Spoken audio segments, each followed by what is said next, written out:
শিক্ষার্থী বন্ধুরা আসসালামু আলাইকুম। আমি রওশন আক্তার চৌধুরী আদমজি ক্যান্টনমেন্ট স্কুলের সিনিয়র শিক্ষক হিসেবে কাজ করছি। আজকে তোমাদের মাঝে বাংলাদেশ ও বিশ্ব পরিচয় নবম দশম শ্রেণীর এই পাঠ্যপুস্তকের 11 নম্বর অধ্যায়ের একটি পাঠ উপস্থাপন করব। শিক্ষার্থীরা, আমরা এই পাঠগুলো নর্মালি কি করি? আমি জানি যে তোমরা জানো যে আমরা এগুলো তোমাদের যেসব প্রশ্ন থেকে থাকে তোমরা প্রশ্নগুলো করো, তোমরা অনেকগুলো পাঠ কিন্তু সংসদ চ্যানেলে দেখতে পাও। কিন্তু আজকে আমরা যে কিশোর বাতায়ন প্ল্যাটফর্ম থেকে যেই ক্লাসটি পরিচালনা করি সেটা তোমাদের কাছে অনেক বেশি প্রাণবন্ত হয়, কারণ তোমরা এই প্যান্ডেমিক সিচুয়েশনে স্কুলে যেতে পারছো না, কিন্তু স্কুলেরই মতো করে শিক্ষককে প্রশ্ন করতে পারছো কিশোর বাতায়নের এই প্ল্যাটফর্ম থেকে। তা আমি একটু দেখি যে তোমরা কানেক্ট হয়েছো কিনা আমার সাথে। আমি মূল পাঠে যাওয়ার আগে একটু তোমাদের সাথে দেখি যে লাইভ প্রোগ্রামটি আসছে কিনা। শিক্ষার্থীরা, আমি একটু দেখি যে এটা আসলে তোমরা লাইভ হয়েছে কিনা, আমার এই সেশনটি একটু দেখবো কাইন্ডলি, তারপরে আমরা মূল ক্লাসে আসব। হ্যাঁ, আমি দেখতে পাচ্ছি। আমার পরিচয় তো হলোই। এখন আজকে আমরা যে 11 নম্বর অধ্যায়টা বলেছি, দেখো 11 নম্বর অধ্যায়টা আছে জাতীয় সম্পদ ও অর্থনৈতিক ব্যবস্থা। আমরা আসলে জাতীয় সম্পদ আর অর্থনৈতিক ব্যবস্থা নিয়ে আজকে পাঠ উপস্থাপন করব। জাতীয় সম্পদ, জাতীয় না বুঝলে সম্পদ বুঝো। হ্যাঁ, অনেক সময় বলে যে আমার অমুকের অনেক সম্পদ আছে, সম্পদশালী ব্যক্তি। তারপর আমরা বুঝি টাকা পয়সা গয়না গাটি, এগুলো বলতেই সম্পদ বুঝি। আর অর্থনৈতিক ব্যবস্থা, এটি একটি দেশের আসলে অর্থনীতিটা কীরকম উন্নত বা কিভাবে পরিচালিত হয়, সকলের জীবনযাত্রার মান কীরকম সেই এবং কিভাবে উৎপাদন করা হচ্ছে, সেই উৎপাদনের দ্রব্য সামগ্রী কিভাবে বন্টন হচ্ছে, সেরকম একটি ব্যাপার। এই জায়গায় একটা ছবি দেখতে পাচ্ছি, সুন্দর একটি ছবি। হ্যাঁ, কার্টুনেরই একটা ছবি লাগিয়েছি। দেখো, সে একটা গেঞ্জি পরে আছে, তার এখন মনে হচ্ছে এরকম একটা কোট তার কিনতে ইচ্ছা করছে। তোমাদেরও মাঝে মাঝে ইচ্ছা করে না? মার্কেটে যে ভালো ভালো পোশাক কিনতে ইচ্ছা করে, আমারও ইচ্ছা করে। এখন ও এই যে কোটটা দেখো কিনলো, কিনে তারপর সে পরিধান করলো। আমি এখন আমাদের এই পাঠে এই যে একটি ব্যক্তি, তার কোট নাই, তার মনে প্রয়োজন হলো একটা কোটের, এবং সে কোটটি কিনলো এবং সে পরিধান করলো। এই কোটটি আসলে কি? দেখো, অর্থনীতিতে এই কোটের উপযোগ আছে, কঠিন কঠিন শব্দ, কিন্তু আজকে যদি আমার পাঠে আমি তোমাদেরকে এই বিষয়গুলো বোঝাতে পারি তাহলে কিন্তু এটি আর কোনো কঠিন শব্দই থাকবে না। উপযোগ আছে, উপযোগটা আমি পরে বর্ণনা করব। বলা হচ্ছে এই কোটটার অপ্রাচুর্যতা আছে, এই কোটের বাহ্যিকতা আছে, এই কোটের হস্তান্তরযোগ্যতা আছে। নিচের দুটো তোমরা খুব ভালো বুঝবে।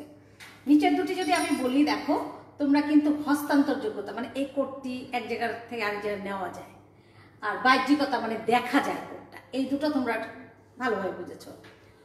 উপযোগ আর অপ্রাচুর্যতাটাই বুঝার বিষয়, আমরা বুঝে নিব সবই। অবশ্যই আজকের পাঠ শেষে এটি খুব পরিষ্কার বুঝবো। দুটো শব্দ খাতায় লিখে রাখতে পারো, উপযোগ ও অপ্রাচুর্যতা। আসি, আমরা একটু দেখি যে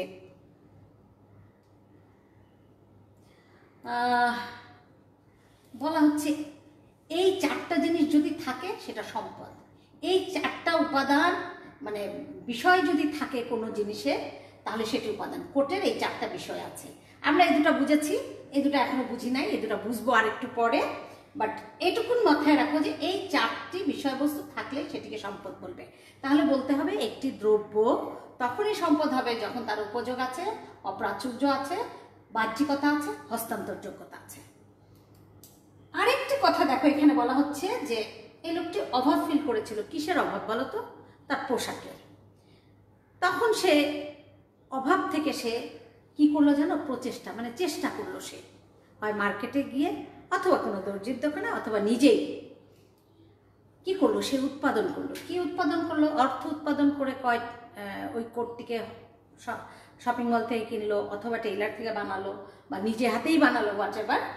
বলা হচ্ছে যে দেখো এটা উৎপাদন করা হলো, তার অভাব থেকে সে একটা চেষ্টা চালালো, তারপরে একটা কিছু উৎপাদন হলো। কি উৎপাদন হলো? সেটাই কোটটি। তারপরে এরকম কোট তো অনেক না, এখন এই কোটটি বন্টন হয়। একটা মনে করো যে কোম্পানি সে এরকম কোট তৈরি করে, সে তৈরি করে কি করে বাজারজাত করে, তখন বিভিন্ন মানুষ সেটা কিনে নেয়। তা এরকম আরেকটি আছে বন্টনের আরেকটি বিষয় আছে, ওটি আমি পরে বর্ণনা করব। একটু বোঝো যে শুধু মানুষ কেন আসলে এই যে উৎপাদন করছে এবং বন্টন হয়ে যাওয়ার পর সেটা ভোগ হয়। কারণ বন্টন, এর মধ্যে বন্টন হয়েছে একটি কোট এবং সে কোটটা পরে ফেলার পরে এটি কিন্তু আর বাজারে ক্রয় বিক্রি হয় না। এগুলো একটা অর্থনীতির একটু জটিল মারপেচ, কিন্তু আমরা সেটা সহজ করে নেব। আসি আমি এখন, যখন এই কোটটি কিনে নিয়ে পরিধান করে ফেললো, এটি ভোগ হয়ে গেল, এটি আর মার্কেটে কিন্তু ক্রয় বিক্রয় হবে না। আমি এইটুকুন তোমাদেরকে পরিষ্কার করতে পেরেছি। বোর্ড দেখা যায় না বলছো, এখন কি দেখা যাচ্ছে? একটু আসলে নেটওয়ার্কের প্রবলেম থাকে। ইয়াসির, ফাহিম, সাকিব, একটু বলো যে বোর্ডকে এখন দেখা যাচ্ছে কিনা। আমি কিন্তু আমার এই মোবাইলে দেখতে পাচ্ছি, তার মানে তোমরাও দেখতে পারো কথা, তাহলে হয়তো বা তোমার নেটওয়ার্কে কিছুটা প্রবলেম থাকতে পারে। আচ্ছা, কোনো বস্তু বা দ্রব্যের উপযোগ, আমরা যে বলেছিলাম সম্পদ কি, আজকে আমরা জাতীয় সম্পদ পড়বো, তাহলে জাতীয় সম্পদ পড়ার আগে সম্পদ কি জেনে নেই।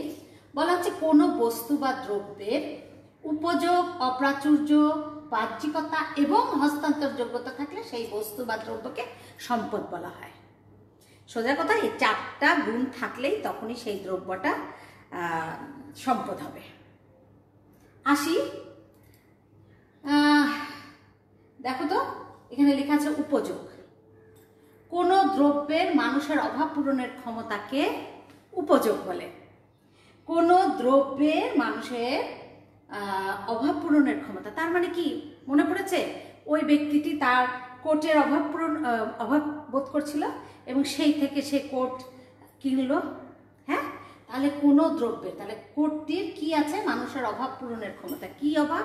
পোশাকের অভাব পূরণ করছে, তাহলে কোটের উপযোগ আছে। তাহলে আমরা বুঝেছি তখনই উপযোগ হবে যখন একটি দ্রব্য মানুষের অভাব পূরণ করতে পারবে। অপ্রাচুর্য কি? আসি সেকেন্ডটি, বলা হচ্ছে কোনো দ্রব্য বা সেবার চাহিদার তুলনায় যোগান বা সরবরাহের পরিমাণ কম হলে। শিক্ষার্থীরা খেয়াল করে দেখো, কোটটি কি মন চাইলে আলাদিনের চেরাকার মতো চাইলেই তোমার কাছে চলে আসবে? না তো, এত পরিমাণে নাই। ওটা কিনতে হলে, ওটা তৈরি করতে হলে তোমার পয়সা লাগবে, অর্থ লাগবে, ওটা কেনার জন্য অর্থ লাগবে। কিন্তু একটা জিনিস খেয়াল করো, আমরা যে বাতাস থেকে অক্সিজেন নেই, টেনে অক্সিজেন নিয়ে নিলাম, এটির কিন্তু তোমার শেষ হচ্ছে না, এটা কিনতে কিন্তু পয়সা লাগছে না। তাহলে বলছে যে এই যে বাতাসে অক্সিজেন, এটি কিন্তু চাহিদার তুলনায় কি যোগান বেশি, এই জন্য এখানে ক্রয় বিক্রয় অর্থের সাথে সম্পর্কিত হয় নাই। কিন্তু কোটটি কিন্তু চাহিদার তুলনায় কম, যোগান কম, মানে সরবরাহ কম, সেই জন্য হয়েছে কি এটির হলো অপ্রাচুর্য। এই জন্য কোটটি অপ্রাচুর্য, আর বাতাস যে আছে আমাদের চারপাশে সেটি অপ্রাচুর্য না। বাহ্যিকতা, এটা যে দ্রব্য বা সেবা দেখা যায় বাহ্যিক সেটি। তারপর বলা হচ্ছে হস্তান্তরযোগ্যতা। হস্তান্তরযোগ্যতা হলো সেই ব্যাপারটি একজনের হাত থেকে আরেকজনের হাতে হস্তান্তর করা যায় বা এক অবস্থা থেকে আরেক অবস্থায় নেওয়া যায়, সোজা কথা। আমরা দেখি যে অর্থনৈতিক কার্যাবলী সম্পাদনের বিভিন্ন পর্যায়। আসলে অর্থনীতিতে যে কার্যাবলীটা কি জানো? মূলত উৎপাদন। অর্থনীতির এই যে কার্যাবলী, এটি সম্পাদন করা হয় কয়েকটি পর্যায়ের ভিতর দিয়ে গিয়ে। আমরা দেখছি যে অভাব, ওই যে ওই ব্যক্তি অভাব ফিল করেছিল, তারপরে সে প্রচেষ্টা চালিয়েছিল, তারপরে ব্যক্তিটি কোট উৎপাদন করেছিল, তারপরে কোটটি বন্টন হয়ে গেছে অনেকের মধ্যে, তারপরে সেটি ভোগ হয়েছে, ফাইনালি বাজার থেকে কিনে এসে ভোগ হয়েছে, আর এটি বাজারে কেনা বেচা হবে না কোটটি। তাহলে আমরা দেখি অভাব কি। অভাব বলা হচ্ছে কোনো বস্তু বা সেবা পাবার ইচ্ছা বা আকাঙ্ক্ষাকে অভাব বলে।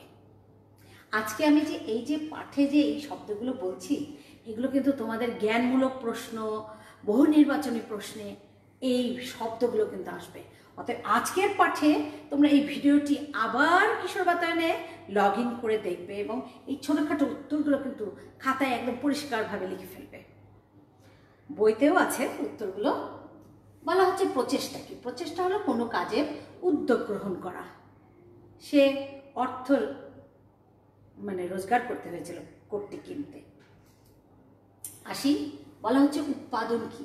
দ্রব্য বা সম্পদের এক অবস্থা থেকে অন্য অবস্থায় রূপান্তরকেই উৎপাদন বলে। ওই যে আমরা কোট দেখালাম, ওটা কি ছিল বলো তো? আগে ছিল তুলা, তুলা থেকে হয়েছিল সুতা, সুতা থেকে হলো কাপড়, কাপড় থেকে হলো কোট। তাহলে এই যে দেখলাম দ্রব্য বা সম্পদের এক অবস্থা থেকে অন্য অবস্থায় রূপান্তর উৎপাদন, তাহলে আমরা বলতে পারছি সুতা থেকে কোট উৎপাদন হলো বা সুতা থেকে কাপড় উৎপাদন হলো। বলা হচ্ছে উৎপাদিত সম্পদ উৎপাদনের মধ্যে ভাগ হয়ে যাওয়ার প্রক্রিয়া বন্টন। এই বন্টনটি আসলে আমরা উৎপাদন করতে হলে উৎপাদনের 4টি উপাদান আছে। আমরা ওটি নিয়েও আলোচনা করব, তবুও একটু বলে যাচ্ছি তোমাদেরকে এখনই যে উৎপাদনের জন্য 4টি উপাদানের মধ্যে একটি হলো ভূমি, একটি শ্রম, একটি মূলধন, আরেকটি হলো সংগঠন। যখন কোনো কিছু উৎপাদন করা হয় তখন ওই উপাদানগুলোর ভিতরে সেগুলো বন্টন হয়ে যায়। যেমন ভূমিতে চলে যায় সেই উৎপাদিত খাজনা হিসাবে, শ্রমিকের কাছে চলে যায় সেটি মজুরি হিসাবে, মূলধনের যে সেখানে জমা পড়ে সুদ হিসাবে, আর সংগঠন তো মুনাফা অর্জন করে। তাহলে আমরা দেখছি উৎপাদিত সম্পদ উপাদানের মধ্যে ভাগ হয়ে যাওয়ার প্রক্রিয়াকে আমরা বন্টন বলছি। এই যে 4টি উপাদানের মধ্যে ভাগ হয়ে গেল, হ্যাঁ, এটিকে আমরা বন্টন বলি। আরও স্বাভাবিকভাবে বলি, যেমন ধরো তোমরা কি করো দেখবা কোরবানিদের সময় গরু কি করে 7 ভাগ করে।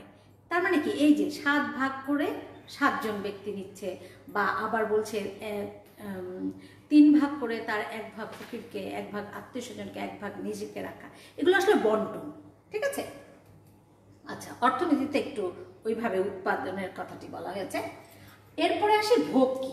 অভাব পূরণের জন্য কোনো দ্রব্যের উপযোগিতা ব্যবহার করার প্রক্রিয়াকে ভোগ বলে। তাহলে অভাব পূরণ করার জন্য আমরা যখন একটি দ্রব্য কিনে নিয়ে এসে ব্যবহার করছি, ওই দ্রব্যটির উপযোগ আছে, ওই দ্রব্যটি অভাব পূরণের ক্ষমতা রাখে, তখন সেই প্রক্রিয়াটিকে বলা হয় ভোগ। এই যে অভাব, প্রচেষ্টা, উৎপাদন, বন্টন, ভোগ, এগুলো কিন্তু সুন্দর করে পরিষ্কার নলেজ গ্যাদার করতে হবে এই ব্যাপারে, এবং সংজ্ঞাটিকে ভালোভাবে আয়ত্ত করতে চেষ্টা করবে। আমি সম্পদের শ্রেণী বিভাগ এই অধ্যায়ে আছে। সম্পদ অনেক রকমের, ব্যক্তিগত আছে, একান্ত ব্যক্তিগত, সমষ্টিগত, জাতীয় এবং আন্তর্জাতিক। আজকে আমাদের পাঠ্যের বিষয় ছিল জাতীয় সম্পদ। আমরা এই একটি জিনিস বোঝার জন্য এতগুলো জিনিস এসেছি। আচ্ছা, আমরা দেখলাম প্রায় 5 ধরনের সম্পদ আছে। আমি একটু দেখিয়েছি ব্যক্তিগত সম্পদ, বাড়ি, গাড়ি। একান্ত ব্যক্তিগত সম্পদ, যেমন জয়নুল আবেদিন তার যে চিত্রগুলো তার প্রতিভা দিয়ে এঁকেছে, এটি একান্ত ব্যক্তিগত সম্পদ ছিল। সমষ্টিগত হলো এই যে রাস্তা, হ্যাঁ, রেলপথ, এগুলো সমষ্টিগত সম্পদ, এগুলো সবাই মিলে আমরা ব্যবহার করি। জাতীয় সম্পদ এই যে তোমার ব্যক্তিগত আর সমষ্টিগত সম্পদগুলো একসাথে আসলে জাতীয় সম্পদ। আর আন্তর্জাতিক সম্পদ, যেমন গুগল একটি সম্পদ, কিন্তু এখন এটি না, এটি তথ্য প্রযুক্তির একটি সম্পদ। এটি কিন্তু আর আমেরিকা ধরে বসে থাকতে পারেনি, এটাকে সারা বিশ্বে দিয়ে দিতে হয়েছে। এর মধ্যে সাগর, মহাসাগর, এগুলোও কিন্তু আন্তর্জাতিক সম্পদ। আমরা রাষ্ট্রের সকল নাগরিকের ব্যক্তিগত সমষ্টি সম্পদকে জাতীয় সম্পদ বলছি। দেখো, আমরা আজকে পড়ছি কি জাতীয় সম্পদ, তার মানে কি রাষ্ট্রের সকল নাগরিকের ব্যক্তিগত ও সমষ্টিগত সম্পদকে আমরা কি বলছি একত্রে? জাতীয় সম্পদ। তাহলে জাতীয় সম্পদ কি তোমরা বুঝলে? রাষ্ট্রের সকল নাগরিকের ব্যক্তিগত ও সমষ্টিগত সম্পদকে একত্রে জাতীয় সম্পদ বলে। জাতীয় সম্পদ আসলে আমরা 2 ভাবে পাই। একটা হলো আল্লাহ তাআলা প্রকৃতিতে দিয়ে রেখেছে, সেরকম প্রকৃতি প্রদত্ত, এগুলো আসলে প্রকৃতিতে এমনি থেকেই আছে। আরেকটি হলো মানব সৃষ্ট, আসলে ওই প্রকৃতির কিছু দ্রব্য ব্যবহার করে যখন মানুষ কিছু উৎপাদন করছে, সেটি হলো মানব সৃষ্ট সম্পদ। তা আমরা একটু দেখি মানব সৃষ্ট সম্পদের মধ্যে রাস্তাঘাট, ব্রিজ, ঘর বাড়ি, এরকম অবকাঠামোগুলো। আর প্রকৃতির প্রদত্ত আমরা দেখছি এখানে গাছপালা, পশু পাখি, খনিজ দ্রব্য, পানি, হ্যাঁ, সৌরশক্তি, এগুলো বলা হচ্ছে জাতীয় সম্পদ সংরক্ষণ ও অপচয় রোধ করণীয়। জাতীয় সম্পদ আমাদেরকে সংরক্ষণ করতে হবে এবং অপচয় রোধ করতে হবে। দেখি আমি অনেকক্ষণ পড়ালাম ম্যাম, অনেক ভালো লাগছে, থ্যাংক ইউ ইয়াসির আরাফাত। আমরা আসলে জাতীয় সম্পদ সংরক্ষণ অপচয় রোধ করণীয় মধ্যে তোমাদের 9-10-এর শিক্ষার্থীদেরকে আমার মনে হয় বেশি কিছু বলতে হবে না। যদি বলি, তোমার যদি বিবেক বিবেচনা এবং তোমার শিক্ষাকে যদি তুমি প্রয়োগ করো, দেখবে তুমি এই কর্তব্য জায়গায় কাজটি করতে পারবে। সাপোজ ধরো আমি নিজেই করি, নিজেকে করি আর ভাবি এটি আর করবো না।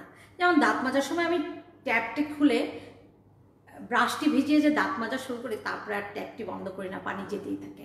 এটা আর করবো বলো তো? এতে আমাদের কি অপচয় হচ্ছে? জাতীয় সম্পদ, এই যে পানি, পরিষ্কার পানি, সুপেয় পানিটা আমরা নষ্ট করে ফেলছি। ব্যবহারযোগ্য পানিকে আমরা কি করছি? নষ্ট করছি। আমরা অপচয় করব না, আমরা এগুলোকে সংরক্ষণ করব, তাহলে আমাদের দেশের উন্নতি হবে, জাতীয় সম্পদ সমৃদ্ধশালী হবে। তো সেইখান থেকে দেখো বলা অনেকগুলো ইনস্ট্রাকশন তোমাদের বইতে আছে, আমি সেগুলো কিছুটা লিখে রেখেছি। তোমরা 5টা তথ্য খুব ভালো করে লিখে মুখস্থ করবে, কারণ প্রশ্নে কিন্তু এই কথাটি আসতে পারে। তাহলে আমরা এই 5টি তথ্য কিন্তু ভালো করে বই থেকে দেখব, এখানে আর আলোচনা নাই করি। খুবই সহজ জিনিস আমাদেরকে সংরক্ষণ করতে হবে। বলা হচ্ছে, একটু আমি ছবিতে দেখিয়েছি, দেখো এনার্জি সেভিং বাল্ব ব্যবহার করে তুমি কিন্তু কারেন্টের খরচ কমাতে পারো। বলা হচ্ছে ইট ভাটায় কাঠ পোড়ানো বন্ধ করে অন্যভাবে ইট ভাটায় তুমি জ্বালানি শক্তি ব্যবহার করতে পারো। রান্না শেষে গ্যাসের চুলাটি অবশ্যই মাকে বলবে বন্ধ করতে, তুমিও চেষ্টা করবে মাঝে মাঝে কাজটি করতে। পানি অপচয় রোধের কথা তো বলেছি। এখন আসি, আমি বলেছিলাম উৎপাদনের 4টি উপাদান আছে। উৎপাদন মানে সোজা কথা, আমি একটা মনে করো যে কিছু একটা উৎপাদন করবো, কি ভাবা যায় বলো তো দেখি? কেউ একজন সহজ করে বলো, একটা উৎপাদিত দ্রব্যের নাম বলবে। একটু ঝাপসা দেখা যাচ্ছে লেখাগুলো, রাইট? একটু নেটওয়ার্কের ঝামেলার জন্য এটি হয়। আমরা একটু উৎপাদনের, এখানে দেখো লেখা আছে ভূমি, শ্রম, তারপর লেখা আছে মূলধন, তারপর লেখা আছে সংগঠন। আমি একটু যদি কাইন্ডলি তোমাদেরকে বলি যে এগুলা উৎপাদনের উপাদান, এই যে ভূমি, শ্রম, মূলধন, সংগঠন, এগুলো যে কোনো কিছু উৎপাদন। একটা দ্রব্য বলো তো দেখি, খাতা উৎপাদন, রাইট? খাতা উৎপাদন করতে হলে পেপার লাগে। তাহলে পেপার যে লাগে, তোমরা একটা চিন্তা করো, পেপারটা তৈরি করতে একটা কারখানাটা কি একটা ভূমির উপর স্থাপন করতে হবে না? এক্স্যাক্টলি। যেমন চেয়ার বলেছো, ভেরি গুড, চেয়ার তৈরি করতে কাঠ লাগে, তাহলে ওই কাঠটি আসে গাছ থেকে। গাছটি কিসের উপর লাগানো থাকে? ভূমির উপরে। তাহলে আমরা ভূমি পেয়ে গেলাম, একটি উৎপাদনের উপাদান। দ্বিতীয়টি পাচ্ছি শ্রম। এই যে তুমি বলেছো কাঠ বা শার্ট, এগুলো তৈরি করে কোনো না কোনো শ্রমিক। চেয়ার তৈরি করে কোনো না কোনো শ্রমিক। খাতা তৈরি, এই খাতা উৎপাদন করে কোনো না কোনো শ্রমিক তার শ্রম দেয়। তাহলে আমরা পেলাম শ্রম। আর এই যে মনে করো তোমার খাতা তৈরি করতে কিন্তু কি লাগছে? যন্ত্রপাতি লাগে, তারপরে অর্থ লাগে, সেইগুলো হলো মূলধন। তারপরে দেখো, আমি যদি মনে করি চেয়ার, তুমি একটা পার্টেক্স গ্রুপ থেকে একটি চেয়ার কিনে নিয়ে আসলা, তাহলে পার্টেক্স গ্রুপ দেখো এই ভূমি, শ্রম এবং মূলধন ব্যবহার করে একটি সংগঠন, পার্টেক্স গ্রুপ একটি সংগঠন, সে উৎপাদনের একটি কি উপাদান। তাহলে আমরা দেখলাম আসলে উৎপাদনের 4টি উপাদান, একটি ভূমি, শ্রম, মূলধন এবং সংগঠন। তোমরা পারবে তো এটা? দেখি উৎপাদনের কয়টি উপাদান? 4টি উপাদান লিখতে পারো। আমি পরে কোশ্চেনটা আসি। আচ্ছা, ভূমি থেকে আমরা কি পাই? ভূমি থেকে আসলে কি আয় করে রাষ্ট্র?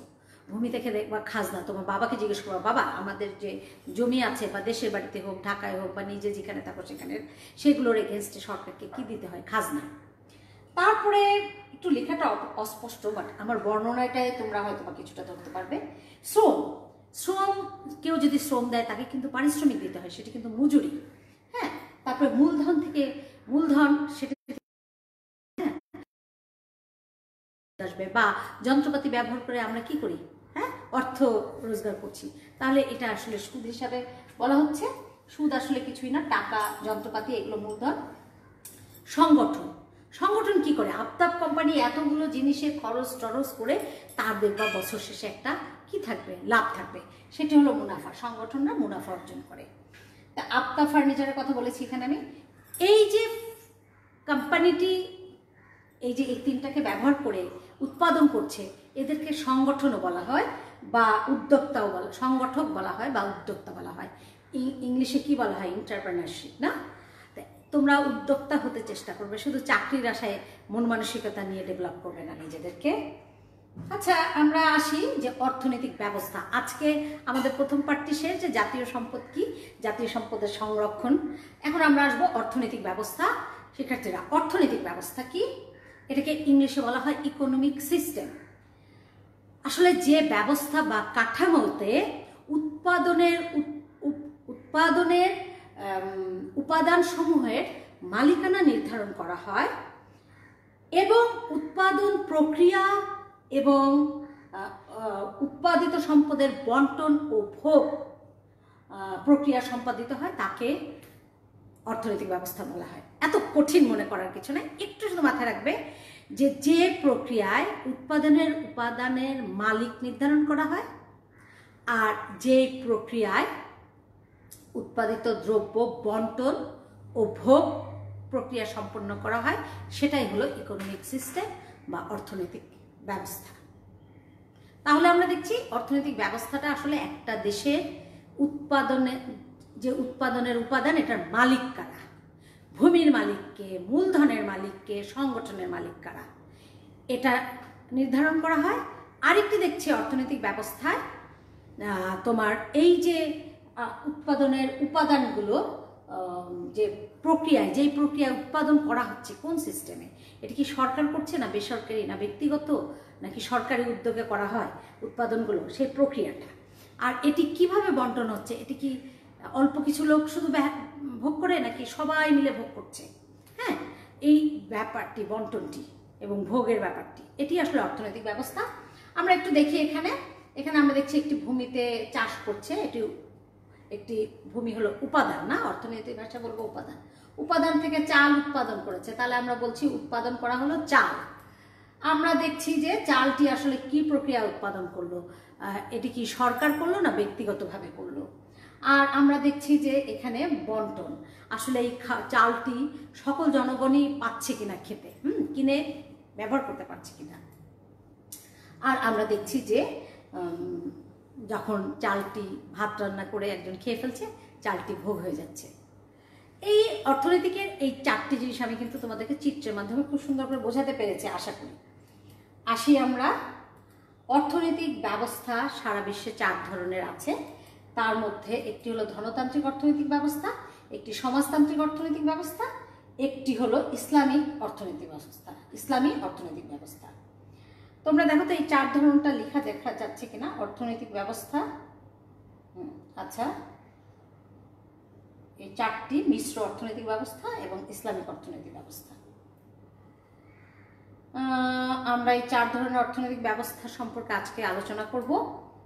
দেখো, ধনতাত্ত্বিক অর্থনৈতিক ব্যবস্থা, এটি আসলে এটি নিয়ে দুটো কথা বললেই হবে। সেটি হলো ব্যক্তি নিজেই সকল সিদ্ধান্ত নিতে পারে, মানে সে উৎপাদন করবে, কি পরিমাণ উৎপাদন করবে, সে কারখানা খুলবে না ব্যবসা করবে। আর এটি আসলে মুক্ত বাজার অর্থনীতিও বলা হয় মাঝে মাঝে এটাকে। আর সম্পদ ব্যক্তি মালিকানাধীনে থাকে, ক্ষুদ্র জনগোষ্ঠীর হাতে অধিকাংশ সম্পদ থাকে, সম্পদ কেন্দ্রীভূত হয়ে যায়। এটি আসলে ধনী ব্যক্তিদেরই একটি অর্থনৈতিক ব্যবস্থা বলা যায়, ধনতান্ত্রিক অর্থনৈতিক ব্যবস্থা। এখানে দেখো আরো কিছু তথ্য তোমাদের বইতে কিন্তু দেওয়া আছে, এগুলো আমি আর বলে সময় নষ্ট করতে চাই না, তোমরা একটু পড়ে নিবে যে উপাদান সমূহের মালিকানা কারা হয় এই ধনতান্ত্রিকে। সোজা কথা, এটা ব্যক্তি মালিক হচ্ছে। আমি একটু পরেরটি যাই, সমাজতান্ত্রিক অর্থনৈতিক ব্যবস্থা। দেখো, সমাজতান্ত্রিক বলতে তোমরা বুঝো যেখানে জনকল্যাণ, সবাই সমানভাবে যাতে ব্যবস্থা, এরকম একটি ব্যবস্থা। বলা হচ্ছে যে সকল সম্পদ রাষ্ট্রীয় মালিকানাধীন থাকে, সব সম্পদের মালিক হবে রাষ্ট্র এবং সমাজের অর্থনৈতিক সংগঠন এটি, যাতে কোনো ব্যক্তি যাতে এই তার মৌলিক চাহিদা থেকে বঞ্চিত না হয়, সেরকম সিস্টেম কিন্তু এটিতে আসলে ধনী ব্যক্তিরা তেমন প্রভাব খাটাতে পারে না। প্রত্যেকেই তার যোগ্যতা অনুযায়ী, লাস্ট লাইনটি তোমাদের বইতেই আছে, প্রত্যেকে তার যোগ্যতা অনুযায়ী কাজ পাবে এবং কাজ অনুযায়ী পারিশ্রমিক পাবে। Very good. হ্যাঁ, সমাজতান্ত্রিক অর্থনৈতিক ব্যবস্থার কিছু বৈশিষ্ট্য আছে। উৎপাদনের উপাদান সমূহের মালিকানা হবে আসলে রাষ্ট্র, এখানে ব্যক্তির কোনো কিছু করার থাকে না। আর অর্থনৈতিক কার্যাবলীতে সরকারি নির্দেশনা বেশি, ভোক্তার স্বাধীনতা অভাব থাকে একটু, কারণ ইচ্ছা করলেই তুমি মনে করো যে অনেক কিছু কিনে ফেলতে পারবে না, সরকারি এমন কিছু সিস্টেম এখানে ডেভেলপ করা থাকে। অর্থনৈতিক কার্যাবলীর উদ্দেশ্য আছে যে জনকল্যাণ সাধন করা, আর আয় সমভাবে বণ্টিত হয় এই অর্থনৈতিক ব্যবস্থায়। আচ্ছা, মিশ্র অর্থনৈতিক ব্যবস্থা, এটি আমরা আরেকটি, যেটি আসলে ওই যে ধনতান্ত্রিক অর্থনৈতিক ব্যবস্থা আর সমাজতান্ত্রিক অর্থনৈতিক ব্যবস্থার বৈশিষ্ট্যর একটা সমন্বয় এখানে আছে। এখানে আসলে ব্যক্তি মালিকানা এবং সরকারি মালিকানার মানে উভয়ই উদ্যোগ নিতে পারে এবং সরকার কিছুটা নিয়ন্ত্রণ করে, সেবা খাতগুলোকে কিছুটা নিয়ন্ত্রণ করে। এটি মিশ্র ধরনের একটি অর্থনৈতিক ব্যবস্থা যেখানে ধনতান্ত্রিক এবং সমাজতান্ত্রিকের 50-50% বৈশিষ্ট্য বিদ্যমান থাকে। আমরা বলছি যে মিশ্র অর্থনৈতিক ব্যবস্থার বৈশিষ্ট্যের মধ্যে বলছি সরকারি বেসরকারি খাতের সহ অবস্থান, আর সরি একটু এটা আমরা আবার প্রিভিয়াস জায়গায় আসবো একটু।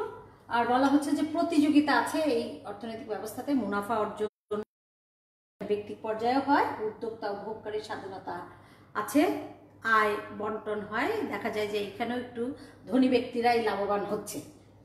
ইসলামী অর্থনৈতিক ব্যবস্থা, এটি আসলে কোরআন হাদিসের ভিত্তিতে একটি অর্থনৈতিক ব্যবস্থা। তা আমরা দেখতে পাচ্ছি যে যেটি বলা হচ্ছে সৃষ্টিকর্তা প্রদত্ত সকল বস্তু সামগ্রী প্রকৃতিতে আছে, এগুলো যদি আমরা অনুমোদিতভাবে সম্পদ সৃষ্টি ও ভোগ করতে পারি, এটাই ইসলামের বিধান।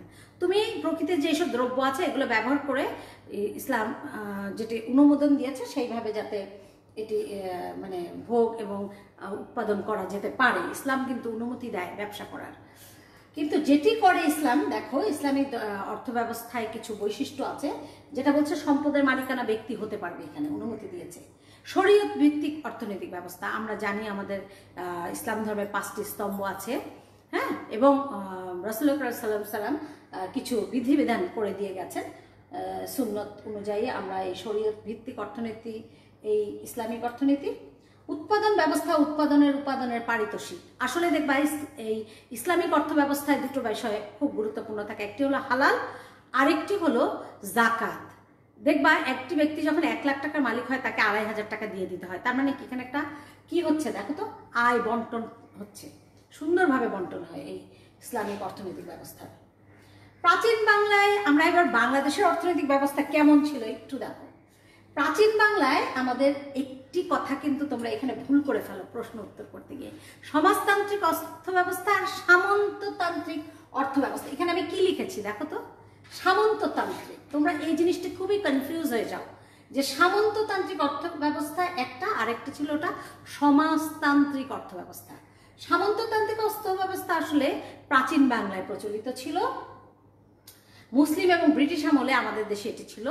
ভূস্বামী বলে কিছু লোক তৈরি করেছিল ব্রিটিশরা, যাদের আন্ডারে স্কুল, কলেজ, মাদ্রাসা, বাজার, ঘাট এভরিথিং ছিল। এবং এই ভূস্বামীরা খুব লাঠিয়াল বাহিনী বলে একটি বাহিনীকে পোষণ করত। এই লাঠিয়াল বাহিনী দিয়ে ওরা প্রজাদেরকে খুব অত্যাচার করত, আর ওদের অর্থনীতিটা মূলত কৃষি নির্ভরশীল ছিল, আর এদেরকে জমিদারও বলা হতো। এটি আসলে প্রাচীন বাংলায় প্রচলিত অর্থনৈতিক ব্যবস্থা। এই বাংলায় যখন প্রাচীনকাল ছিল সেই সময় এটি। পাকিস্তান আমলেও কিন্তু জমিদার প্রথাটা বিলুপ্ত করে দিয়েছিল ব্রিটিশদের প্রচলিত জমিদার প্রথা, কিন্তু পাকিস্তান কিছুদিন জমিদার প্রথা ও ধনতান্ত্রিককে একসাথে করে একটি অর্থব্যবস্থা চালু করেছিল পাকিস্তান আমলে। বাংলাদেশে এখানে শেষ দিকে ধনতান্ত্রিক অর্থনৈতিক ব্যবস্থার প্রাধান্য পেয়ে যায় এবং ক্ষুদ্র অংশের হাতে মূলধন চলে যেতে শুরু করে, যারই ফলশ্রুতিতে কিন্তু এই যে আদমজি জুট মিল, তারপরে পাকিস্তানিরা কিন্তু অনেক বড় বড় কারখানা করেছিল বাংলাদেশে এবং তার কিয়দাংশ তারা নিজেরা মূলধনটা নিয়ে চলে যেত, মুনাফাটা নিয়ে চলে যেত। শেখ মুজিবুর রহমান যখন দেশ স্বাধীন করলেন, তিনি সমাজতান্ত্রিক অর্থব্যবস্থা চালু করতে চেয়েছিলেন। তিনি আসলে জনকল্যাণ সাধন করার জন্য এই কাজটি করেছিলেন। আর এখানে যে ফ্যাক্টরি ছিল এই পূর্ব বাংলায়, সেগুলোর মুসলিম মালিক যেহেতু পাকিস্তানিরা ছিলেন, পশ্চিম পাকিস্তানিরা, যুদ্ধের পরে তারা দেশ ছেড়ে চলে যায়। ফলে ওই অবাঙালি দেশ ত্যাগ করায় তাদের যে কারখানাগুলো ছিল ওগুলো মানে মুখ থুবড়ে পড়ে। তখন রাষ্ট্রীয় মালিকানায় সেগুলো নিয়ে আসা হয়। পরে অবশ্য বেসরকারি খাত ব্যক্তি উদ্যোগ সম্প্রসারণ করতে চেষ্টা করেছিলেন বঙ্গবন্ধু। বর্তমান সময়ে অর্থনৈতিক ব্যবস্থায় উৎপাদন ও বন্টন প্রক্রিয়া সরকারি ও বেসরকারি খাতের সহাবস্থা তোমরাই দেখবে যে অনেক বেসরকারি প্রতিষ্ঠান কিন্তু অনেক কাজ করছে, বহু উৎপাদন করছে। আমরা তার এক্সাম্পল বলতে পারি Bashundhara group, Jamuna group, Partex furniture, Partex group, এরকম বহুত। এরা আসলে মানুষের কর্মসংস্থানও সৃষ্টি করেছে। তো বলা হচ্ছে বেসরকারি খাত বর্তমানে যেগুলো চালু আছে, বেসরকারি খাত, ব্যক্তি উদ্যোগ, কলকারখানা, বিরাষ্ট্রীকরণ, মিশ্র অর্থনৈতিক ব্যবস্থা এবং সর্বাধিক মুনাফা এখনো ব্যক্তিরা নিচ্ছে। আমাদের শ্রমিক আসলে শোষিত হচ্ছে। আচ্ছা, জাতীয় আয়ের বৃহত্তর অংশ অল্প সংখ্যক ব্যক্তি ভোগ করে, আর ক্ষুদ্রতর অংশ হলো পুঁজিপতি, মানে বিত্তবানরা। সোজাগত বাংলাদেশ যা আয় করে, জাতীয় আয়ের কিয়দংশ অল্প কিছু লোকের হাতে, আর বেশি অংশটা বেশি গরিব দুঃখীদের হাতে। আমরা দেখছি জাতীয় আয়ের ক্ষুদ্র অংশ বেশি সংখ্যক ব্যক্তি ভোগ করে, বৃহত্তর অংশ শ্রমিক মজুর, আর ক্ষুদ্রতর অংশ পুঁজিপতির মালিক। ছবি দুটো দিয়ে একটু বোঝাতে চেয়েছি এরা বড়লোক আর এরা গরিব, এদের জীবনযাত্রার মান খুবই মানে নিম্নমানের। শিক্ষার্থী, অনেক কিছু বলা হলো, এইবার আসছি আজকের সেশনের মূল জায়গায়। দেখি আজকের এই পাঠটি পরিচালনা করলাম যেভাবে, তোমরা কতটুকু অর্জন করেছো। আমি কতগুলো প্রশ্ন তৈরি করে রেখেছি এখানে, আমি প্রশ্নগুলো সবগুলোই একসাথে নিয়ে আসলাম। আমরা একটু এখন আসব প্রশ্ন উত্তরে। আমি এখানে উপযোগ বলেছিলাম, দেখি তোমরা কে উপযোগ কি বলতে পারো কিনা। অনেকটার সময় আজকে রেখেছি এই প্রশ্ন উত্তর সেশনে। ম্যাম এখন আমার কাছে বই নাই। Yasir Arafat, very unfortunate, government তোমাদেরকে বিনা পয়সায় বই দেয়, তারপরে যদি তোমরা সেই বইটি না সংরক্ষণ করতে পারো, অনলাইনেও কিন্তু আমাদের এনসিটিভি বই রেখেছে, তোমরা ডাউনলোড করে নিতে পারো বইগুলো। দেখি একটু আমাকে প্রথম এই উপযোগ শব্দটি, উপযোগ বলতে কি বোঝো একটু তোমরা যদি কমেন্ট বক্সে লিখো দেখি।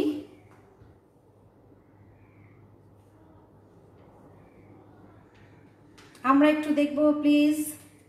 উপযোগ এটি তোমরা একটু আমাকে প্লিজ কমেন্ট বক্সে লিখবে। উপযোগ, একটু নেটওয়ার্কের প্রবলেম আছে, সরি এই জন্য আমি যে, আচ্ছা উপযোগ, উপযোগ আমার কথা তো নিশ্চয়ই শুনতে পাচ্ছ। উপযোগ কি? অভাব পূরণ, কোনো দ্রব্যের অভাব পূরণের ক্ষমতা। Raisul Hasan, thank you Raisul Hasan. কোনো দ্রব্যের, হ্যাঁ, মানুষের অভাব পূরণের ক্ষমতা। লামিয়া, ধন্যবাদ তোমাকে সঠিক উত্তরের জন্য। মার্জিয়া ধন্যবাদ, মাহবুবুর রহমান ধন্যবাদ, তোমরা সবাই সঠিক উত্তর করেছো, থ্যাংক ইউ। এরপরে আছে দেখো অপ্রাচুর্য। অপ্রাচুর্যতা একটু প্লিজ এটা বলতে কি বুঝো? অপ্রাচুর্য, থ্যাংক ইউ বিক্রম দেব। কোনো দ্রব্যের অভাব পূরণের ক্ষমতা হলো উপযোগ। আমরা একটু এবার অপ্রাচুর্যে আসি। অপ্রাচুর্যতা বলতে কি বোঝো একটু প্লিজ যদি লিখো কেউ কমেন্ট বক্সে। কোনো, আচ্ছা থ্যাংক ইউ জাহিনুর আগের প্রশ্নটির। আচ্ছা, কোনো দ্রব্যের অভাব পূরণের ক্ষমতা এটা বলেছো। এবার একটু আমরা অপ্রাচুর্যতায় আসি, প্লিজ অপ্রাচুর্যতা নিয়ে উত্তর করবে। প্রথমটি আমি নাসরিন আক্তার ধন্যবাদ, নাসিম কামরুন ধন্যবাদ। আচ্ছা, সোহায়েব বলেছো চাহিদার তুলনায় কম যোগান থাকলে সেটিকে আমরা বলবো হলো অপ্রাচুর্যতা, ধন্যবাদ। কোনো বস্তুর অভাব, আচ্ছা চাহিদার তুলনায় লোভা, তোমাকে ধন্যবাদ। লামিয়া ধন্যবাদ। এরপরে আসি উৎপাদন বলতে কি বুঝি। উৎপাদন, উৎপাদন বলতে কি বুঝি দেখি। উৎপাদন বলতে কি বুঝি আমি বলেছিলাম কিন্তু পাঠে। একটুখানি সমর দাস, তোমরা সঠিক উত্তর করেছো। সিয়াম ধন্যবাদ সঠিক উত্তর করার জন্য। আমরা এবার একটু উৎপাদন কাকে বলে সেটি লিখব। উৎপাদন কাকে বলে? রাইসুল, মার্জিয়া, লামিয়া, তোমাদেরকে ধন্যবাদ। আচ্ছা, উৎপাদন কাকে বলে একটু বলতে হবে। বিক্রম ধন্যবাদ, আমিনুল ধন্যবাদ তোমাদেরকে। তোমরা একটু উৎপাদন কাকে বলে সেই প্রশ্নটির উত্তর করবে। আমি এখনো দেখতে পাচ্ছি না, হয়তো বা তোমরা করেছো উত্তরটি। উৎপাদন কাকে বলে? তৈরি করা, হ্যাঁ তৈরি করা। রূপান্তর। আচ্ছা, আশরাফ সঠিক উত্তর করেছো। উৎপাদন হলো সম্পদের রূপান্তর, সম্পদের এক অবস্থা থেকে আরেক অবস্থায় রূপান্তর করা। যেমন ধরো আমি বলি যে খনিজ, এই যে গ্যাস, গ্যাস কিন্তু মাটির নিচে থাকে। তুমি যখন মাটির থেকে নিয়ে এসে যে লাইনে দিচ্ছ এবং একজন রান্না করছে, তার মানে তুমি গ্যাস উৎপাদন করলা। গ্যাস মাটির নিচে ছিল, এটার আরেকটি রূপরেখায় নিয়ে আসলা, তাই তো? তাহলে সেগুলোর উৎপাদন দ্রব্য। আচ্ছা, আমি একটু উৎপাদন নিয়ে দেখি তোমরা আরও নতুন করে সম্পদের। আচ্ছা, থ্যাংক ইউ সমীর। তুমি বলেছো দ্রব্য বা সম্পদ এক অবস্থা থেকে অন্য অবস্থায় রূপান্তর হওয়াকে উৎপাদন বলে। অভাব কাকে বলে একটু লিখতে হবে। দেখি এবার আমরা কিন্তু মানে পরবর্তীটাই চলে যাব। অভাব বলতে কি বুঝো? অভাব বলতে কি বুঝো? ফাইম ধন্যবাদ, নাসিম ধন্যবাদ তোমাদেরকে। সোয়েব, কোনো কিছু তৈরি বা সৃষ্টি করা যার উপযোগ আছে, ভেরি গুড। এখন তোমরা একটু অভাবের প্রশ্নটা দিবে। অভাব কাকে বলে এটিও আমি বর্ণনা করেছিলাম। অভাব কাকে বলে এই উত্তরটি একটু করবে। সঠিক উত্তরটি কি হবে দেখি।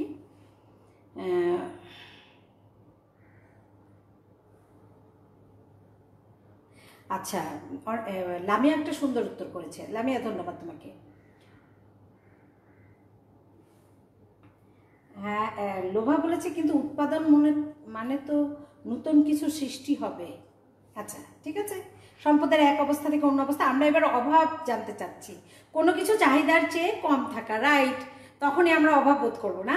কোনো কিছু চাহিদার তুলনায় কম থাকা অপ্রাচুর্য, কিন্তু কোনো কিছু পাওয়ার আকাঙ্ক্ষাকে অভাব বলে। দেখি আরও কেউ আমার মতো করে আরেকটু বিস্তারিত লিখতে পারো কিনা।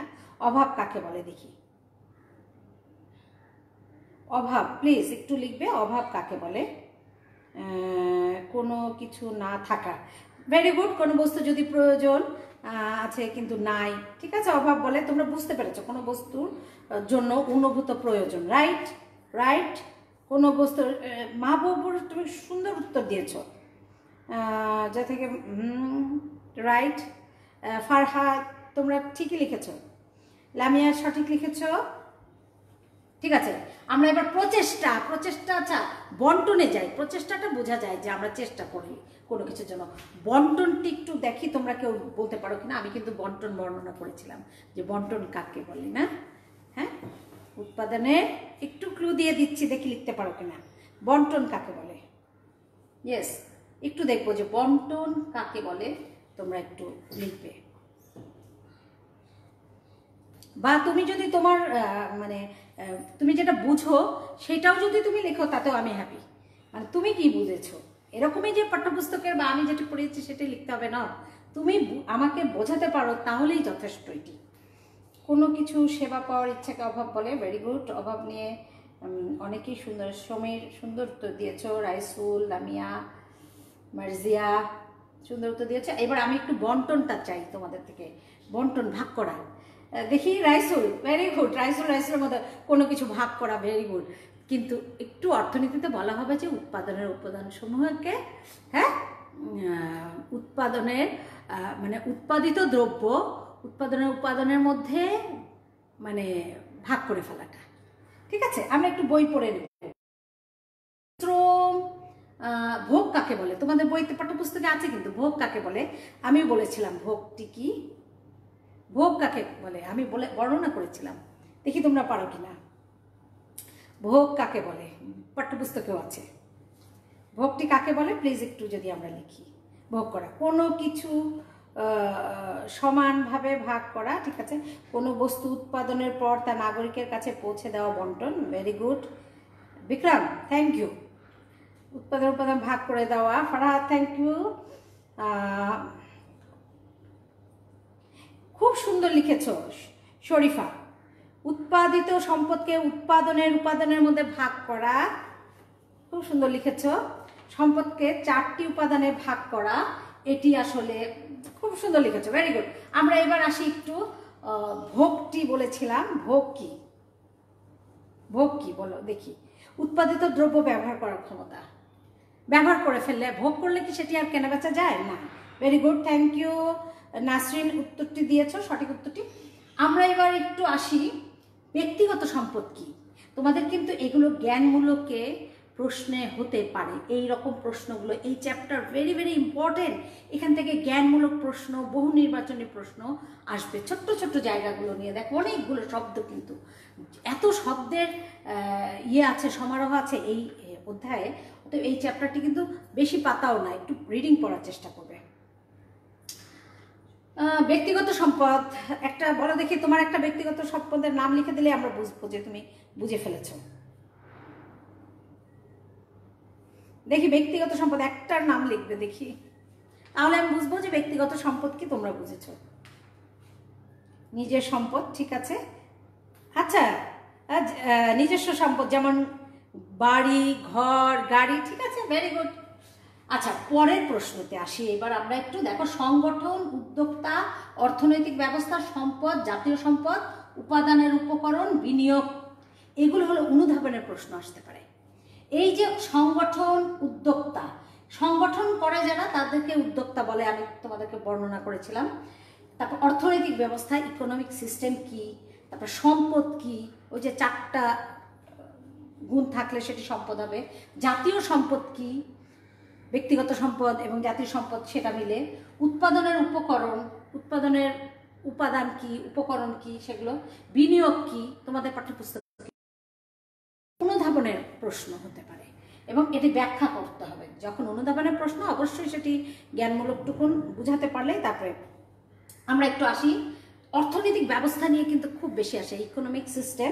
তোমরা একটু দেখি লিখতে পারো কেউ, কি অর্থনৈতিক ব্যবস্থা কাকে বলে দেখি। একটুখানি প্রশ্নে উত্তর চাই, যে পরের জায়গাটাতে আসবো তোমাদের অর্থনৈতিক ব্যবস্থাটি নিয়ে।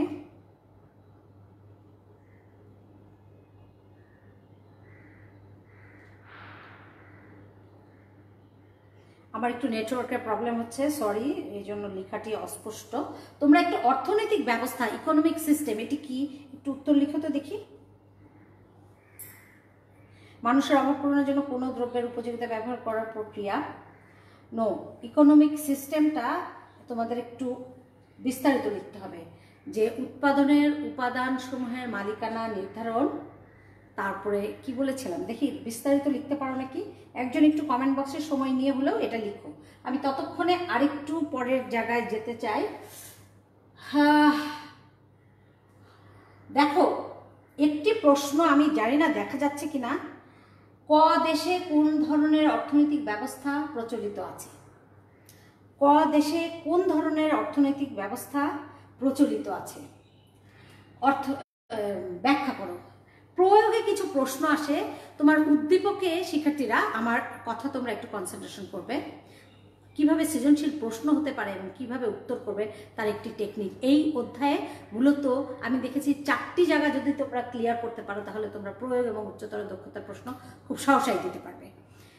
উদ্দীপকে একটা কিছু দিয়ে তোমাকে বোঝাবে ওটা মানে একটা অর্থনৈতিক ব্যবস্থা। এই যে 4 যে কোনো কোশ্চেন করবে, ক দেশে কোন ধরনের অর্থনৈতিক ব্যবস্থা প্রচলিত আছে, তোমার মাথায় তখন মিলাতে হবে।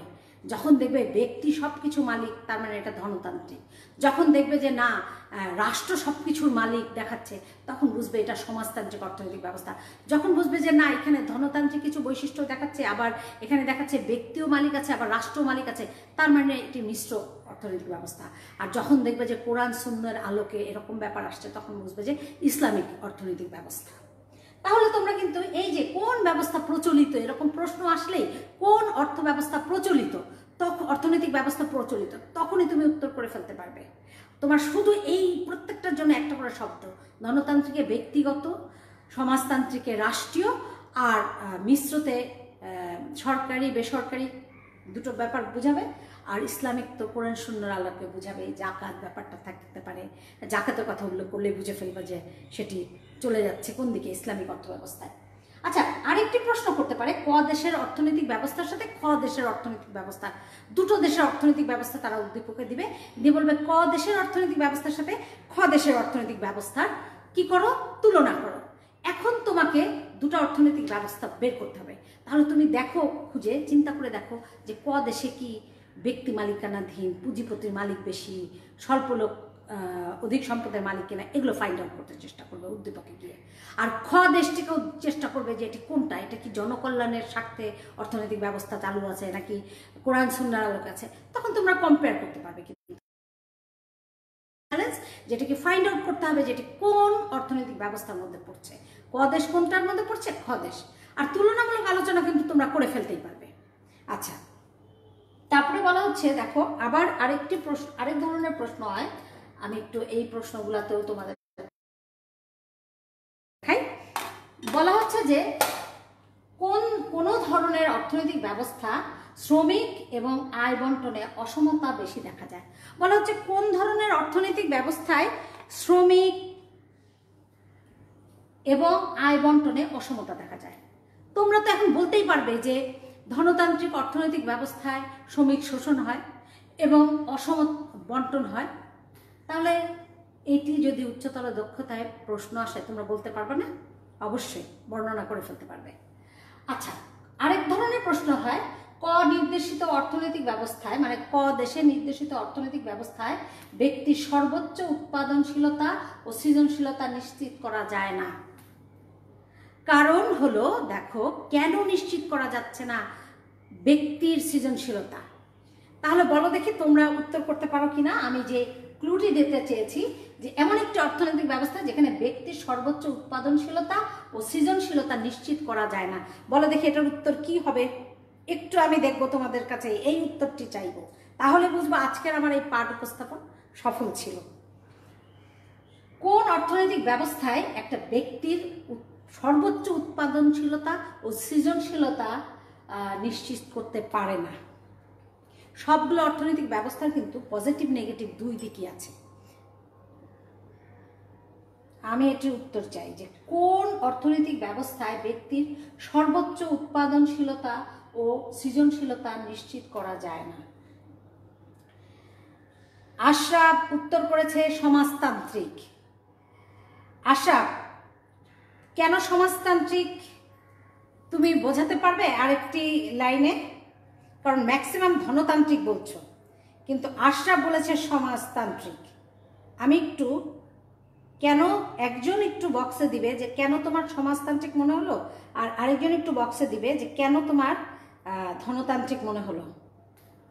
যারা ধনতান্ত্রিক মনে করলে কি যুক্তিতে মনে করলে বলো, আর যারা সমাজতান্ত্রিক মনে করলে তারা সমাজতান্ত্রিক কি যুক্তিতে মনে করলে। আজকের এই পাঠের ভিতর দিয়ে তোমরা পরিষ্কার করবে। আজকে দেখো যারা ভুল উত্তর দিয়েছে তারাও সঠিকটা জেনে যাবে। একটু কমেন্ট বক্সে লিখবে কেন তোমার সমাজতান্ত্রিক মনে হয়েছে। সম্ভবত কে দিয়েছিলে সমাজতান্ত্রিক? আশরাফ একাই তুমি দিয়েছো। তুমি একটু কমেন্ট বক্সে আমাকে নিশ্চিত করবে যে সমাজতান্ত্রিক তোমার কেন মনে হলো। সিয়ামও সমাজতান্ত্রিক বলেছো, আর যারা ধনতান্ত্রিক বলেছে কেন একটা লাইনে যদি বলো একটু কাইন্ডলি। অবশ্যই এটা সমাজতান্ত্রিক। ঠিক আছে, আমি স্বীকার করে নিলাম। ফাইন, তুমি, তারপরে নীল, তারপরে শরীফা, তোমরা সঠিক উত্তর দিয়েছো। কিন্তু একটু বলো, তোমাদের বন্ধুদেরকে শেয়ার করো যে কেন তোমার এটা সমাজতান্ত্রিক মনে হলো। কারণ এখানে দেশের কথা উল্লেখ আছে, তাই এটা ধনতান্ত্রিক। দেশের কথা উল্লেখ থাকলে রাষ্ট্র যেখানে সম্পর্কিত সেখানে তো উৎপাদনের সাথে, সেটি তো আমি বলেছিলাম সমাজতান্ত্রিক। তাহলে তোমার উত্তর দিয়েই তুমি ভুল প্রমাণ করে দিলে। আচ্ছা ম্যাম, আশা বলেছে ম্যাম ধনতান্ত্রিকে নিজের ট্যালেন্ট দিয়ে নিজেই মানে কিছু কি করা যায়, প্রতিষ্ঠান প্রস্তুত করা যায়। থ্যাংক ইউ আশা, এইবার আমরা সঠিক জিনিসটি বুঝলাম। সমাজতান্ত্রিকে তোমার তেমন কিছু করার থাকে না, তোমার মাথায় একটা চিন্তা আসলো তুমি এটা করতে পারবে, ইনভেন্ট করবে, বাট সরকার তোমাকে এটি করতে কিন্তু একটা চাপ সৃষ্টি করে রাখবে। তুমি সৃজনশীলভাবে উন্মুক্তভাবে উৎপাদনশীলতায় চলে যেতে পারবে না, তোমার সৃজনশীলতাকে পরিস্ফুটিত করতে পারবে না। থ্যাংক ইউ সবাইকে। তার মানে কি আমরা কিন্তু আমাদের ভুল উত্তর দিয়েও এখন বুঝলাম যে আমার ভুল ছিল, সঠিকটি কোনটি হবে। আমরা আরেকটি প্রশ্ন আসব, উদ্দীপকে কোন ধরনের সম্পদের কথা বলা হয়েছে। আচ্ছা, একটা প্রশ্ন হতে পারে, তোমাদের উদ্দীপকে হয়তো কিছু সম্পদকে দেখাবে, দেখে বলবে যে ওটি কোন ধরনের সম্পদ, সেটি তোমাকে, ওই যে আমি যে সম্পদের শ্রেণী বিভাগ পড়িয়েছি, ওটি কি জাতীয় সম্পদ না ব্যক্তিগত সম্পদ নাকি আন্তর্জাতিক সম্পদ, এরকম তোমাকে ক্লাসিফিকেশনটা ফাইন্ড আউট করতে হবে। আজকে তোমাদেরকে আমি একটা জায়গায় একটু নিশ্চিত করতে হবে। অনেক সময় তোমরা শুধু কনফিউজ হয়ে যাও, এটি কি সমষ্টিগত ম্যাডাম নাকি জাতীয় সম্পদ, এটি কি ব্যক্তিগত নাকি জাতীয়। কারণ ব্যক্তিগত এবং জাতীয় সম্পদ দুটা মিলে তো আবার, সরি, ব্যক্তিগত আর সমষ্টিগত সম্পদ মিলে তো আবার ওটা জাতীয় সম্পদ। তো তোমরা এখানে খুব কনফিউজ হও না, দেখি বলো তো কনফিউজ হও কি না। খুবই কনফিউজ হও। এখন কিভাবে তুমি পরিষ্কার করবে যে ওটা জাতীয় সম্পদ লিখবে নাকি ব্যক্তিগত লিখবে নাকি একান্ত ব্যক্তিগত লিখবে নাকি সমষ্টিগত লিখবে, একটু আমি ক্লিয়ার করতে চাই। যদি তুমি দেখো যে একটি এলাকার কথা বলছে, তাহলে তোমাকে বুঝতে হবে যে সমষ্টিগত বোঝাচ্ছে। যদি বুঝো যে একটি দেশের কথা বলছে, জাতীয় সম্পদ। যদি বুঝো যে তোমার একান্ত ব্যক্তিগত একটা প্রতিভার কথা, একটা ব্যক্তির প্রতিভা, জয়নুল আবেদিনের কথা বলেছে, সে ভালো ছবি আঁকতো, তার এই দক্ষতা দিয়ে সে কি অনেক ছবি এঁকে অনেক পয়সা উপার্জন করেছে, এটি তার ব্যক্তিগত সম্পদ। ওই যে চিত্র অঙ্কন দক্ষতাটা, এটি তার একান্ত ব্যক্তিগত সম্পদ। তো তোমরা এভাবে মানে নিজেকে প্রশ্ন করবে যে কিছু কিছু দ্রব্য ধরবে যে এটা কী সম্পদ হতে পারে, সর্ট আউট করবে এবং কারেক্ট হলো কি না সেটি নিয়ে নিজেরা ডিসকাশন করতে পারো। আপনি একটু বলে দেন ম্যাডাম, কি বলে দিব বলো, প্রশ্ন তো বলতে হবে। আমি লেট ছিলাম, ক্লাসে ফার্স্টে শুনি নাই, সরি। আচ্ছা, আমি যদি বলি যে তোমাদের জাতীয় সম্পদ, যে বললাম, বুঝে ফেলতে হবে তোমাকে যে একটা জাতিকে মিন করছে কিনা, একটা ব্যক্তিকে যদি মিন করে তখন তুমি ব্যক্তিগত সম্পদ লিখে ফেলবে। যদি বুঝো যে না একটা সমাজবদ্ধ দল বা একটা জনগোষ্ঠী বোঝাচ্ছে, তখন তুমি সমষ্টিগত সম্পদ লিখবে। আর যখন বুঝবে যে না এটা ব্যক্তি বা সমষ্টি বলছে না, এটা আরো বড় একটা সার্কেল বলছে, তখন তোমাকে জাতীয় সম্পদ বলতে হবে। আচ্ছা, যে কাঠামোর, একজন বলেছ মির্জা, যে কাঠামোর আওতায় উৎপাদনের উপাদান সময়ের মালিকানা নির্ধারণ হয় এবং উৎপাদন প্রক্রিয়া উৎপাদিত সম্পদের বন্টন ভোগ প্রক্রিয়ায় সম্পাদিত হয়, তাকে অর্থনৈতিক ব্যবস্থা বলে। মার্জিয়া, ধন্যবাদ এতগুলো লেখা তোমাকে লেখার জন্য। আমরা আসি যে এরকম একটি প্রশ্ন হতে পারে যে সম্পদটি কোন সম্পদের কথা বলা হচ্ছে, সেরকম একটি। আচ্ছা, তারপরে বলা হচ্ছে, দেখো আরেকটি প্রশ্ন হতে পারে, উক্ত সম্পদ সংরক্ষণ অপচয় রোধে প্রতিটি নাগরিকের দায়িত্ব কর্তব্য। শিক্ষার্থীরা, অনেকগুলো পয়েন্ট কিন্তু বইতে আছে, তুমি নিজেও ইচ্ছা করলে নিজের মতো করে এটি লিখতে পারো, কারণ এটা উচ্চতর দক্ষতার প্রশ্নে আসে যে জাতীয় সম্পদ সংরক্ষণ ও অপচয় রোধে তোমার করণীয়র জায়গায় কিন্তু তুমি তোমার সৃষ্টিশীলতা দেখাবে, সৃজনশীলতা দেখাবে। উক্ত অর্থনৈতিক ব্যবস্থার সাথে বাংলাদেশের প্রচলিত অর্থনৈতিক ব্যবস্থার ভিন্নতা বিশ্লেষণ করা। তোমাদের যদি প্রশ্ন আসে যে বাংলাদেশে কোন ধরনের অর্থনৈতিক ব্যবস্থা বিদ্যমান আছে, তোমরা একটু কনফিউজ হয়ে যাও যে ম্যাডাম এটি কি ধনতান্ত্রিক নাকি এটি মিশ্র। আমার শিক্ষার্থীরা প্রশ্নে মিশ্র অর্থনৈতিক ব্যবস্থার বৈশিষ্ট্যগুলো একটু বলেন। মিশ্র বাংলাদেশে আসলে তোমরা একদম চোখ বন্ধ করে বলবে বাংলাদেশের অর্থনৈতিক ব্যবস্থা হলো মিশ্র অর্থনৈতিক ব্যবস্থা। কিন্তু একটা কিন্তু আছে, মিশ্র অর্থনৈতিক ব্যবস্থা আমি বলেছিলাম না যে ধনতান্ত্রিক অর্থনৈতিক ব্যবস্থার বৈশিষ্ট্য এবং সমাজতান্ত্রিক অর্থনৈতিক ব্যবস্থার বৈশিষ্ট্য মিলে মিশ্র অর্থনৈতিক ব্যবস্থা। বাংলাদেশের মিশ্র অর্থনৈতিক ব্যবস্থায় ধনতান্ত্রিক অর্থনৈতিক ব্যবস্থার বৈশিষ্ট্যটা একটু বেশি, এটি হলো তোমাকে মাথায় রাখতে হবে। তাহলে যে এই কথাটি আমরা লিখব, প্লিজ আমি একটু তোমাদেরকে এই লেখাটা দেখে একটু তোমাদেরকে বলছি। দেখো, একটু একটা লেখা দেখে আমি তোমাদেরকে বলি যে যেটি বলতে হবে, বর্তমানে দেশে ধনতান্ত্রিক অর্থনৈতিক ব্যবস্থার প্রাধান্য সহ মিশ্র অর্থনৈতিক ব্যবস্থা চালু আছে। বাংলাদেশের অর্থনৈতিক ব্যবস্থা বললেই তোমাকে কিন্তু এই কথাটি লিখতে হবে যে বর্তমানে বাংলাদেশে ধনতান্ত্রিক অর্থনৈতিক ব্যবস্থার প্রাধান্য সহ মিশ্র অর্থনৈতিক ব্যবস্থা চালু আছে। শিক্ষার্থীরা, অনেকক্ষণ আমার সাথে থাকার জন্য তোমাদেরকে ধন্যবাদ। আজকের মতো আমি বিদায় নিতে চাই। আবার পরবর্তীতে তোমাদের সাথে নতুন একটি পাঠ নিয়ে দেখা হবে। তারপরেও যদি তোমাদের কোনো প্রশ্ন থাকে কমেন্ট বক্সে লিখবে, আমি উত্তর দেওয়ার চেষ্টা করব। আল্লাহ হাফেজ।